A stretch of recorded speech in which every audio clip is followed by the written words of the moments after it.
Welcome to the Connected Leaders Academy virtual conference designed to reshape your vision of transformation. As we navigate the evolving business landscape, our speakers will unveil innovative strategies to manage and initiate change. Prepare to adapt, innovate, and lead, ensuring your role as a catalyst in this transformative era.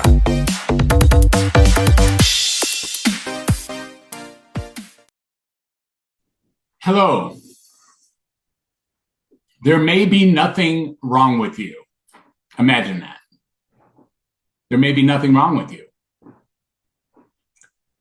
I'm Dr. Fred Moss, and I spent 37 years as a psychiatrist, and my entire job, the job I was trained for, the job that I was credentialed for, the job I was licensed and paid for, was to find out what was wrong with people. And quite unfortunately, I got very good at it. So before we go any further, I do have this gift I want to give you. There's a QR code. I guess it's right over here on my shoulder here. It's called the permission slip. It's a 10-minute reset for high performers. Scan it any time during this time together. It's yours. There's no email, no opt-in, no strings. Just go get it, and I'll remind you later at the end about it as well. So this is not really a presentation. This is more like a story. And let me take you somewhere. Clinton Valley Center, Meadowview 5, the 5th floor of a psychiatric facility in Pontiac, Michigan, 1980. And the elevator opens up on that floor, and I understand immediately what I had eventually agreed to. The windows were gated. The walls held the smell of institutional life, sweat and antiseptic, something underneath both of those. Something older, something that had absorbed decades of human suffering and hadn't been fully aired out since. I was 21 years old. I wasn't a doctor yet. I was a child care worker on a unit full of kids, they called them kids, that the system had decided were broken. And I walked onto that floor with white knuckles, sweat soaking, and then a boy came up to me, and he was quiet. He didn't say anything at first. He just kind of looked at me the way he learned to look at other new people. Like he already knew that I was going to disappoint him. He didn't talk. He didn't make any contact with me or the staff. He didn't respond the way the chart said that he should. His diagnoses were long, and there was many of them, and it followed him everywhere he went. But I did notice something about Michael. Every time I walked into that room, just me, no clipboard, no agenda, no stethoscope, no treatment plan, he smiled. Not sometimes, every single time. I started asking myself a question that no one around me seemed to be asking. What if this boy isn't broken? What if the system that was supposed to help him was actually the thing getting in the way? What if the diagnosis was the problem, not the boy? I'll never forget Michael. He changed the direction of my entire life moving forward. I didn't end up driving away like I had planned. I stayed 5 years on those floors. And what I learned in those 5 years, I then spent the next 37 years trying to say out loud inside of a system that didn't really want to hear me. I eventually went to medical school. I became a psychiatrist so that I could save psychiatry.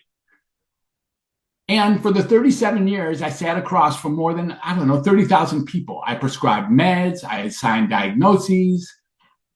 I did what the system trained me to do, what the insurance panels expected, what the license board sanctioned, what the pharmaceutical industry funded conferences to recommend. And the longer I did it, the more I noticed something that was really troubling me deeply.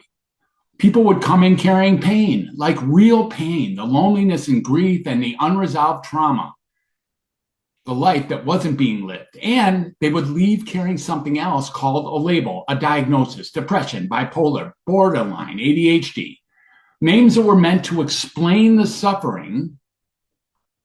But here's what I watched happen over time, over 37 years and 30,000 people.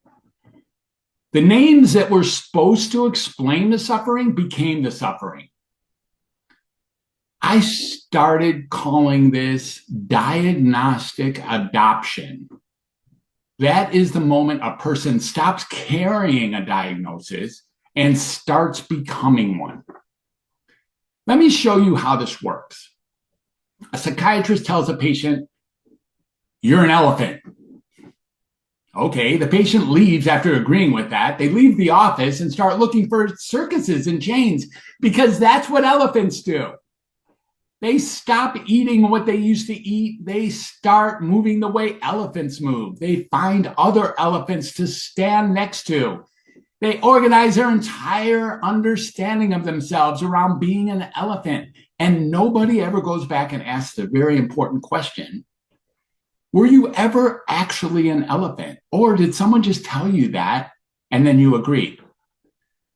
I handed out elephant certificates for 37 years. Here's what I eventually learned. The medications were probably not correcting any kind of imbalance at all. They were numbing the signal. The suffering was still being generated, but the patient's capacity to feel it had been chemically reduced. They reported feeling better, but what they really meant is they were feeling less. Less is not healed. So today I find myself talking to you leaders, and I want to ask you something right directly. How many people on your team are you carrying a diagnosis about? And I mean not a medical one, but a story like he is difficult, or she's resistant, or that one will never change, or the department is broken. This person is behind help. The moment you decide that that story is true, I need to tell you, you stop seeing that person. You look at them and you see the elephant that you decided they were. Not the human being standing in front of you trying to do something real, like carrying something you may know nothing about. Not that. You become the system that I spent 37 years working inside. And here's the cost, and it's big, not just to them, to you. When you stop seeing the person you lead, you stop having access to what they actually have to offer. The best thing in that person, the thing that made you hire them in the first place, the thing that keeps them showing up is now invisible to you because you're looking at an elephant. Leadership that comes from a label isn't really leadership. It's management of a story that you made up. Let me tell you a story about a geriatric unit I worked on in Cleveland. When I arrived there, well, the patients were averaging, 6, 12 medicines per day. They were in wheelchairs. They were agitated and defiant. Many of them seemed so gone that conversation was, not going to happen. The staff moved around them with the, grace of someone who had learned to manage rather than connect. There was also no real warmth on that unit, almost none of what I would recognize of true human contact. I, as a doctor, waited until I understood exactly what was going on, and then I started one patient at a time, one medicine at a time, taking people off of their meds. Each removal was like lifting a layer of gauze from a window. A little more light getting through each time. The eyes, they would brighten. The agitation, it would soften. People who had seemed unreachable would begin to respond when you spoke to them, like amazing. A woman I'll call Mary today had not recognized her daughter, for instance, in some time. Her daughter came to visit the way she always came, still hoping for something, even when, hope had died a while ago. She would sit with her mother and talk, and her mother would look at her with the polite blankness of someone engaging with a stranger. But after the medications began to clear, Mary started actually recognizing her daughter. I don't know what that felt like for her daughter exactly. I can imagine, but I really have imagined this many times. Then there's a man I'll call Bill. He began writing poetry, and then two of my patients on that unit, two elderly people on the dementia ward, emerging from their haze, they began to find each other. And after 6 months, people were playing beach ball volleyball right there in the main dining room. They were winning at Trivial Pursuit against their family, against the staff, against each other. Families were having conversations with grandparents that they thought they had already lost. Sedation, well, it has a cost. Chemical restraint has a cost. The cost is not a side effect, it's the entire effect, applied to the part of a person that makes them the person they are. The medicine isn't in the bottle. It's always been between us. Fast forward, on March 6, 2026, psychiatry as a field fired me on a video call. HR and supervisors showed up in my Zoom room like this, and they told me my contract wouldn't be renewed, effective immediately. They closed me out of the software, the charts, the clinical infrastructure that one way or another I had been operating in the last 37 years. And while I sat in my own house on a video call, 20 minutes, and then the call ended. Here's the most important thing I want to say, the thing this whole talk is really about. What I felt was relief. Not immediately, not uncomplicated, but underneath everything, the lifting of the albatross I had carried so long that I had stopped noticing it was even there. The weight of showing up day after day to a system I had known was wrong. The weight of signing my name to things that I didn't believe. The weight of the gap between what I knew healed people, presence, connection, conversation, human communication, and what the institution required me to do instead. Gone. Effective immediately. I'm 68 years old. I've written prescriptions I have never believed in. I have signed forms that I knew were simply ratifications. I have watched the humanity of my patients get organized into diagnostic categories that had very little to do with who they really were. And now I'm right here. No albatross, no prescription pad, no diagnostic codes, no system to satisfy. The microphone is in my hand today, and I'm finally free to use it. I had developed something I call the RESET framework. It's an acronym, RESET, 5 steps. And I'm going to go over them pretty fast here, but don't let the speed fool you. These are not small ideas. R, release. Let go of what was never yours to carry. The standard you set for yourself that no one else has set is no longer necessary. The fear dressed up as a plan, the story about what is possible that you inherited from a system that was not designed with you in mind. Examine, look honestly, this is the E, look honestly at what is actually true. Separate from the story you have been told. Not what you are afraid is true, what is actually verifiably true right now. S, surrender. Not giving up, not resignation, releasing the grip on a narrative that is keeping you stuck. The story that says this is how it has to be, because it actually doesn't. E for embody.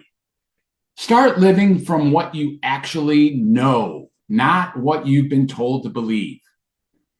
You already know more than the system has given you credit for. Start there. And then T, transform. Here is the part that people really miss. You're not transforming into something new. You're returning to who you were before the world told you something else about yourself. This is not therapy. This is not a wellness program. This is what leadership actually looks like when it comes from a human being instead of from a performance. The people you lead, they're watching, not your strategy. They're watching whether you are actually present or in fact performing presence.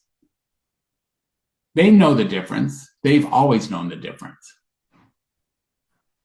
Recently, I wrote a book. It's a memoir, and it's a psychiatrist's case against the mental health system. It comes out on July 15th. I'm really excited about it. It took a labor of love and lots of hours and time to explore what matters to me. It's the story of what 37 years taught me and what that boy, Michael, on Meadowview 5 taught me first. I also run retreats. I have an event coming up in September outside of Charlotte. It's a place called Sacred Grove. 24 people are going to be there, and we go deep. Not as a seminar, not a workshop, a genuine gathering of people interested in learning how to lead and follow, who are ready to step into carrying what was never theirs to carry. If any of this is leaning towards either of those, the store is open.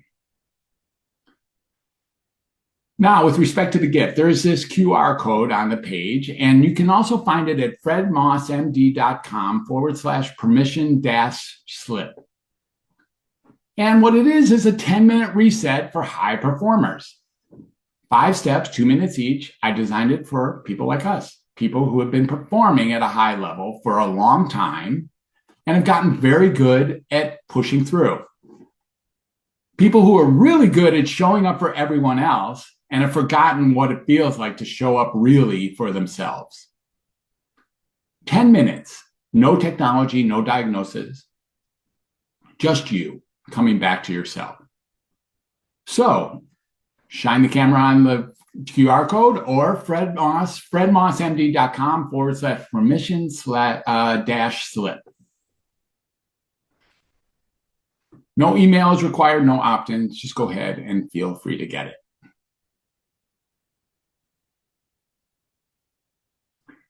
Now, I want to leave you with something that's about where we started. That boy, Michael, on Metaview 5, the one who smiled every time I walked into the room with him, without an agenda and without a diagnosis, he didn't need to be fixed. What he needed was to be seen and heard for who he was and who he wasn't. That's the whole thing. That's the entire argument of my 46 years in the mental health field, 37 as a psychiatrist, 30,000 plus conversations, and then getting fired on a video call. Michael needed to be seen. So do the people that you lead. And so do you. There may be nothing wrong with you. There may never have been. And there may be nothing wrong with the people sitting across from you in your next meeting either. Imagine that. So if something stirred today, come find me. I'm at drfred360.com. Come say hello. Dr. Fred, drfred360.com. It turns out that you're not a problem to be solved. You never were. And neither were they. Thank you.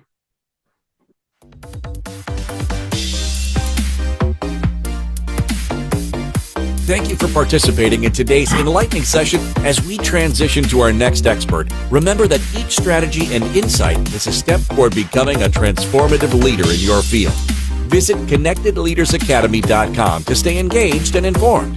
The journey of change is ongoing. Let's move forward together.